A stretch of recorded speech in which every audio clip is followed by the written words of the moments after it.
Good morning, this is Bill at Power Hungry. Today we're going to show you how to solder the PCM. In the last video that we did, we showed you how to clean all the silicone off of the connector, and in a few cases, sometimes cleaning the PCM, even if it's cleaned properly, sometimes there's just not a good enough connection. And so what we do in those situations is we solder the boards up. So we're going to show you how to solder it, the proper way to solder it, how to use the flux, and how to get the solder to flow so that you get a nice smooth contact. So we're going to go ahead and begin. So now that we've got the contacts all clean, the one thing that we do want to make sure to use is you want to use a flux. We normally use liquid flux.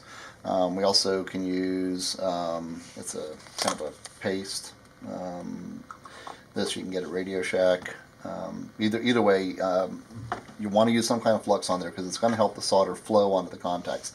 If you don't use the flux, it tends to bunch up and turn into blobs, and it just doesn't flow very well. So we're going to put a little bit of the liquid flux on here and just work it in. Make sure that all the contacts are very evenly covered. And then we'll take your soldering iron and make sure that the tip is clean. Turn my vacuum on here.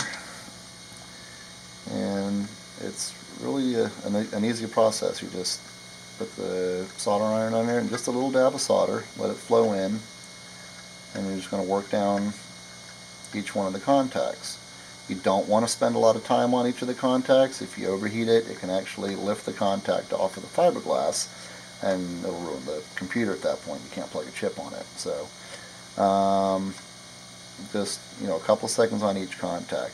Once you've gone down and laid a layer of solder on each of the contacts, it usually works best if you go back over and then just slowly work down.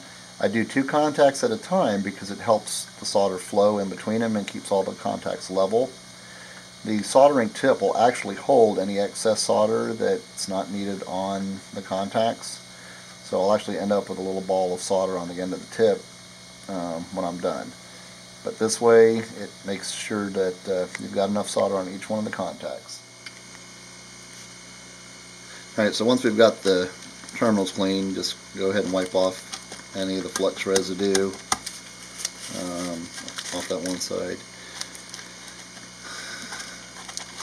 And then we'll go ahead and flip it over and we'll get the other side soldered. And just a little bit of flux. Doesn't take much. Put it in. Now, when soldering, temperature is fairly important, and the type of solder that you want to use is fairly important. We do use standard electronic solder. It's 60% tin, 40% lead. The lead is critical because it helps the solder flow. Lead-free or high tin concentrations don't flow as well. They don't make the contacts as smooth as the leaded solder.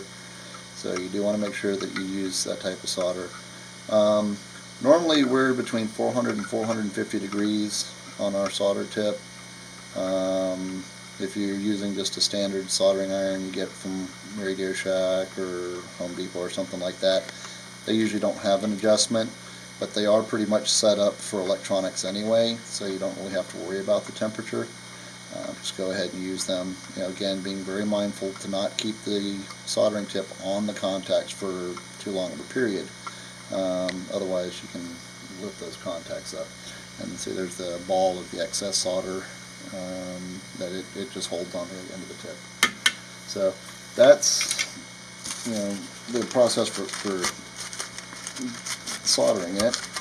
Once it's done, you'll go back over it with your wire brush, clean any of the remaining residue off of there.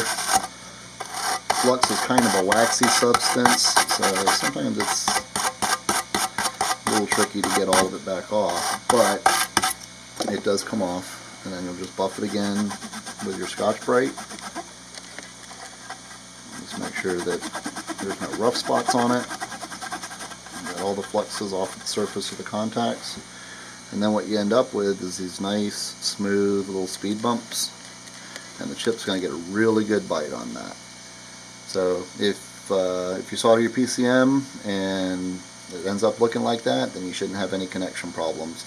We've had some really bad PCM soldering jobs come in here, and usually we can fix them. It's not a big deal. We just clean the solder off and start over. But this is what you're looking for. This is the type of connection you want to have. Again, if you have any questions on how to solder a PCM or what to use, just visit our website at gopowerhungry.com or give us a call at 678-890-1110. We hope you enjoyed this video and have a great day.